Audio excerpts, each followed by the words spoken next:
Imagine a world where books didn't exist. No novels to dive into. No history books to learn from. No textbooks to study. It's hard to picture, right? But for most of human history, this was the reality. Books, as we know them today, are a relatively recent invention. They have evolved from simple clay tablets to the sleek, portable volumes we carry in our backpacks. This journey is not just about the physical transformation of books. It's a story of how language and knowledge have shaped human civilization. In ancient times, before the invention of paper, people used various materials to write on. The ancient Egyptians, for example, used papyrus, a material made from the papyrus reed that grew in the Nile Delta. The reed was called byblos, named after the port of Byblos where it was first found, and this is where the word Bible comes from. The process of making papyrus involved flattening strips of the reed, laying them at right angles to form a mat, and then smoothing and drying the surface to create a writing surface. These sheets were then pasted together to make long strips that could be rolled up, creating what we now call a volume. But the Egyptians weren't the only ones experimenting with writing materials. The Babylonians used clay tablets, which they inscribed with wedge-shaped writing, and then baked in the sun to make them durable. The Chinese initially used bamboo tablets and sheets of waste silk before turning to paper. In India, birch bark and palm leaves were prepared for writing, and in Tibet, the smooth shoulder bones of goats were used for magical inscriptions. Leather was widely used in the Middle East, and the Burmese wrote on sheets of copper.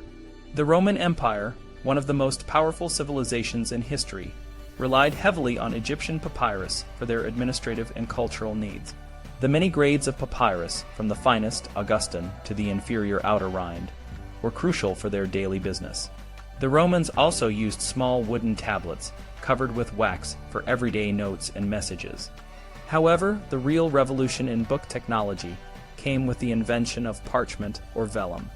According to tradition, this was developed by King Eumenes II of Pergamum in the 2nd century BC. When his rival, Ptolemy VI of Egypt, cut off the supply of papyrus, Eumenes devised a new technique for cleaning, stretching, and smoothing the skins of sheep and goats, making it possible to write on both sides. This material, called parchment, was more durable and flexible than papyrus, and became the preferred writing material for centuries. The next major innovation was the codex, a book format that we are familiar with today. Unlike the cumbersome rolls that had to be unrolled and re-rolled each time they were used, the codex consisted of bound pages. This made books more convenient to use, more durable, and easier to store. The codex also allowed for the inclusion of features like title pages, tables of contents, numbered pages, and indexes, which greatly improved the readability and accessibility of text. The codex became particularly popular with the early Christians, who used it to emphasize the newness and importance of their sacred texts. By the 4th century, even pagan manuscripts were being produced in this format, although the scroll remained in use for official and ceremonial documents. The Jews, for example, still keep the Torah in a scroll. The next significant step in the evolution of the book was the introduction of paper.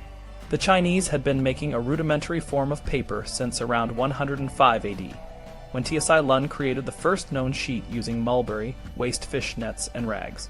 This technology eventually spread to the Arab world, where it was further refined. By the 8th century, paper was being produced in Baghdad, and it gradually made its way to Europe through trade routes. The invention of paper had a profound impact on the production and distribution of books.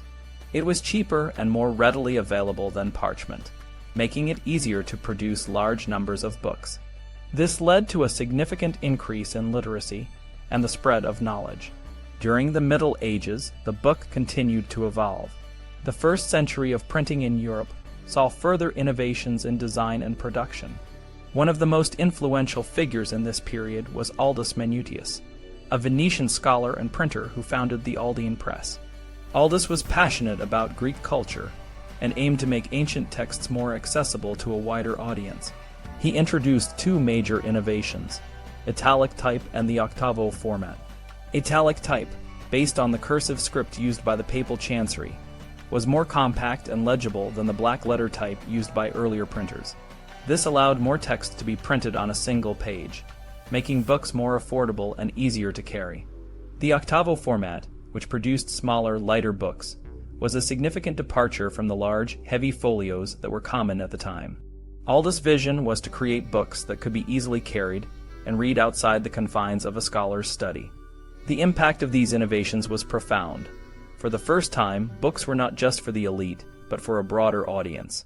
This democratization of knowledge had far-reaching effects. It helped to spread ideas and information more widely, fueling the Renaissance and the scientific revolution. However, the rapid spread of books also had its critics. Some scholars worried that the proliferation of cheap, poorly produced books would lower the standards of learning. Despite these concerns, the popularity of printed books continued to grow. By the end of the 15th century, Venice had become a major center of printing, producing more books than any other city in Europe. The Aldine Press, with its focus on quality and accessibility, played a crucial role in this development. Aldous editions of Greek and Latin classics, as well as Italian works by Dante and Petrarch, helped to preserve and disseminate important texts.